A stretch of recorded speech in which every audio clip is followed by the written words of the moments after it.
आज का ये टॉपिक सेंसिटिव भी है, इंपॉर्टेंट भी है। जी हाँ दोस्तों, मैं आज बात करने वाला हूँ टफ टाइम की, टफ सिचुएशंस की, हालात की, आजमाइश की। हर वो इंसान जो दुनिया में आया है वो आजमाया जाएगा based on his strength, merit, capacity and capabilities. Testing could be done on different front. Either you could be tested for money, health, relations, religions, and throughout the process, the one thing that is exposed is your emotion. All these testings are just to test your emotional response to the crisis, to the situation, to the adversities. If you are good with your emotions, you can manage any sort of adversities, any sort of obstacles. लेकिन सारे लोगों का emotional response एक जैसा नहीं हो सकता। बहुत लोग ऐसा होता है कि बड़े कंफ्यूज से होते हैं, उनको पता ही नहीं होता कि उनके साथ हो क्या रहा है। They have the multiple and the mix reactions happening inside and they are totally confused and they have been responding in a different and weird ways. ऐसे सिचुएशन में दोस्तों मैं क्या एडवाइस करता हूँ, you just list down your response towards the issues, towards the people, then find out what is that particular thing that is bothering you. These negative emotions could have different phases. No, either it could be depression or guilt or resentment or fear, anxiety, worry, excessive thought, loneliness. It could be anything. So you are the one who can truly relate to the negative emotions which is causing you trouble and the botheration. If you are able to spot that particular negative emotions, it would be easy for you to work on that and to improve on that front. कई सारे लोगों का एक regular casual सा approach रहता है, ऐसा मेरे साथ ही क्यों, and he just try to find out a reason to the blame to others, means अलग अलग तरह की बातें वो करते हैं। ऐसा करने से कोई फ़ायदा नहीं है, you are not going to get the solution out of it। ये समझे, ये जो हालात है, इस हालात से आप बेहतर क्या ले सकते हैं।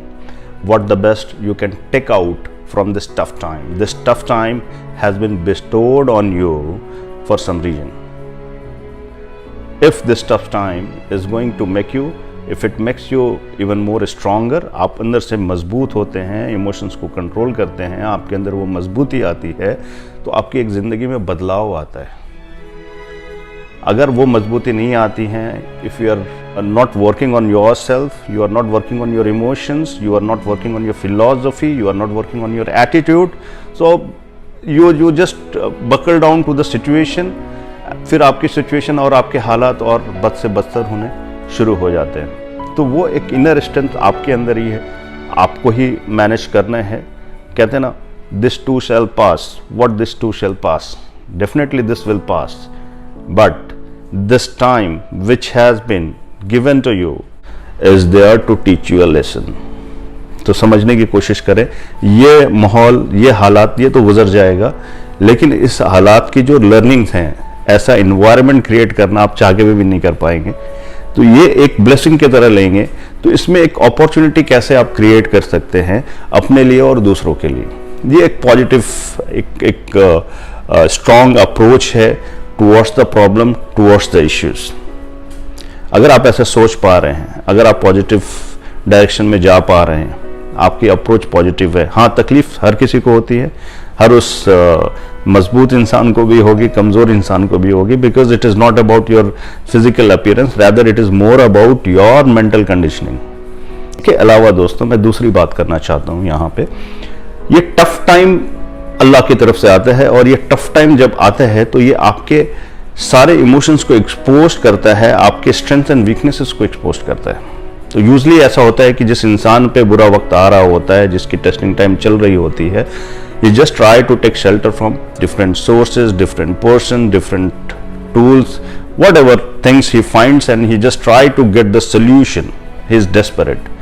लेकिन ये जो इमोशनल डिस्टर्बेंस होता है, क्योंकि इमोशंस आपके अंदर होती हैं, इसके अंदर एक टर्बुलेंस क्रिएट किया गया है, तो इसको पेसिफाई करना, इसको शांत करना, इसको कंट्रोल करना, ये आपके हाथ में ही है। Internally you can manage your emotions with little bit of some sort of practices that you need to do, some sort of activities you need to do, if required medication also। तो अगर आप internally अगर अपने emotions का control कर पा रहे हैं, तो इसके जो रिपरकशंस हैं, इसके जो इम्पैक्ट्स हैं, आप उसको बखूबी कंट्रोल कर सकते हैं। And you will find yourself even more stronger, more solid, independent. You are not going to get dependent on anyone. और ज़िंदगी के आने वाले हर छोटे बड़े मसाइल्स को you will be able to solve that. तो ये जो भी हालात आपके पास हैं और आया है, ये आपके फ्यूचर को बेहतर बनाने के लिए आया है। शायद ऊपर वाला आपको एक बड़ी रिस्पॉन्सिबिलिटी देना चाहता है, एक बड़ी असाइनमेंट देना चाहता है, and this is the preparation to grab that bigger opportunity and bigger assignments. So consider it as a blessings, consider it as an opportunity to discover yourself, consider it as an opportunity to learn and experience and to utilize all this experience for all your future assignments. And I'm pretty sure if you have a right attitude, if you have a right approach, you'll be able to sort it out on your own.